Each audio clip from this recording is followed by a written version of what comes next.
Everyone, welcome back to Dog Q&A. Today is number 61, and today we're going to talk about a few tips for how you can break up a dog fight.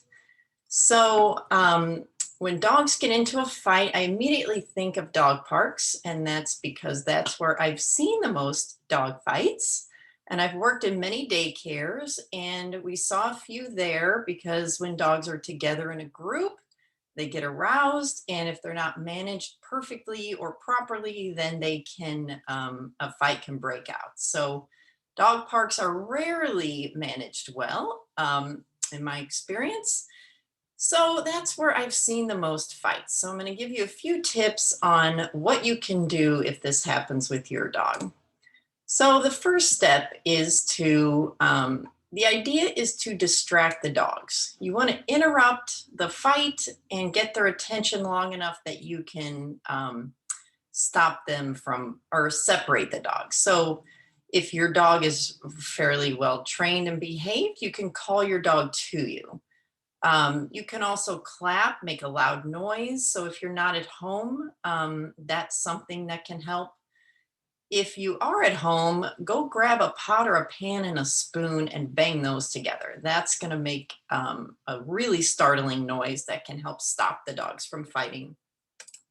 A couple other things that work well at daycares, we always had hoses available and around in every yard where there were dogs, and partly for the grass, but also partly to stop the dogs if they did get into a scuffle before it became an actual fight. So you can use the hose to spray the dogs, and you're going to spray them not like this with a gentle mist, but you're going to spray them hard with a stream of water. So that's going to be enough to kind of interrupt their fight, and then you can separate them. If you have a bucket of water, maybe their water bowl is handy, throw that on your dog. That could help stop them. You can also use a blanket and stop the dogs that way. So let me show you what that looks like. And I'm going to use treats to use. I'm going to do a demo with Sammy. So he's going to get some treats for this. Buddy.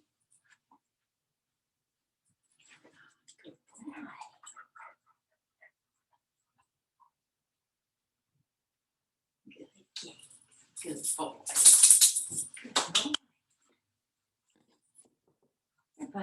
So let me give him another treat. So what you're going to do is, like I did, is throw the blanket over the dog's mouths, like over their heads. Then you can kind of pull from underneath their hindquarters, separate them that way, and then put a leash on them and take them away from each other. Okay, so then you can also use a noisemaker like one of these. So if you've got a personal safety alarm, an air horns work really well. So these are also a tool we had at daycares. And it's a very loud noise that happens very quickly, and it's kind of shocking to people and dogs. And so that can help stop them in their tracks and then give you a moment to separate them. SprayShield is a great tool. I also used to carry this at a daycare where I worked. And this is something that's like a high-powered citronella type spray. And not harmful to dogs, so it's harmless to dogs. And then it also is kind of shocking when they get sprayed with something and they don't like the smell. And so I actually broke up a dog fight at a dog park one time with SprayShield. There were 6 or 7 dogs getting into a scrap, and I just sprayed them all with the spray, and the dogs all stopped and went away. So everyone was able to gather their dog. If you're at home, you can also use something like a high-powered air canister, like you would use to clean off your computer. So those are all great options as well. And then a hard, solid wooden object is good too. So if you're at home, again, there's a large cutting board in the top corner. This is a piece of plywood here, just something solid. Even the back of a chair can be useful. And the goal is so that you don't put your hands into where the dogs are fighting. Because a lot of people want to grab the collar and pull, and that's going to typically get the person bit. So this is a way to separate them, calm them down for just a second, long enough for you to pull the dogs apart and remove them. So once this is also, okay, here's another great tool that dog trainers use and not very often. So this is not something you're going to use to get your dog to drop something. This is a tool for emergencies, like a dog fight. So if your dog is, or a dog is latched onto another dog, what you're going to do is put this hard plastic object in the back teeth where there's a little gap. You can put the point right in there and then you twist it. So you put the flat end in and twist it up, and then it forces the mouth to open.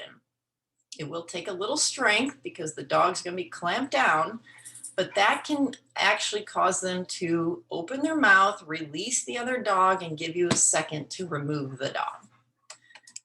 So very important. Once the dogs are separated, you have got to remove them from each other. So a quick way to do that, because often the dogs will be trying to get back to each other to hurt each other, is to use a slip lead. And all a slip lead is, I'm going to show you a little demo here of how you can even use your regular leash as a slip lead. So you'll take your leash, feed this end through the handle, and now you have a loop. Goes right over your dog's head, and that's all a slip lead is. Just like that. Go, buddy. Another treat for Sammy. Okay, so you can fashion a slip lead out of anything, really. So it's just a quick way to put a leash around your dog and then move him away from the other dog.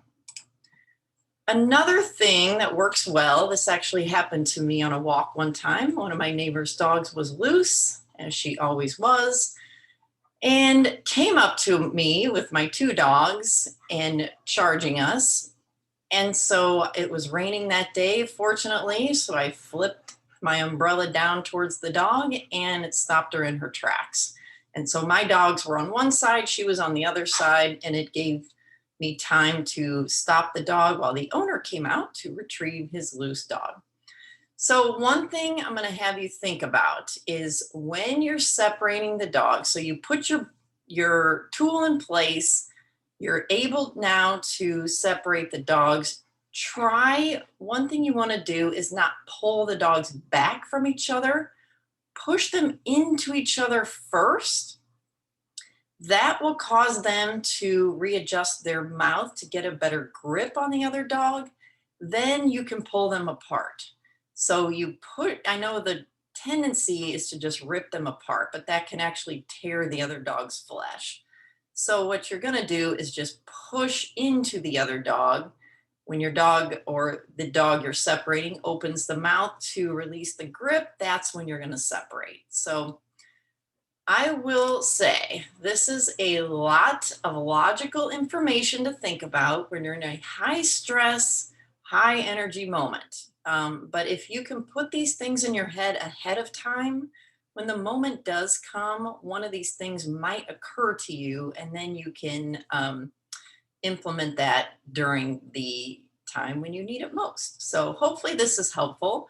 If you guys need behavior help with your dog or training, then you can contact me through my website there, and I'd be happy to help you. And hopefully you never need any of these things for your dogs, but if you do, these are some things to think about. Okay, everyone, hope you have a great day, and I'll see you next time. Bye-bye.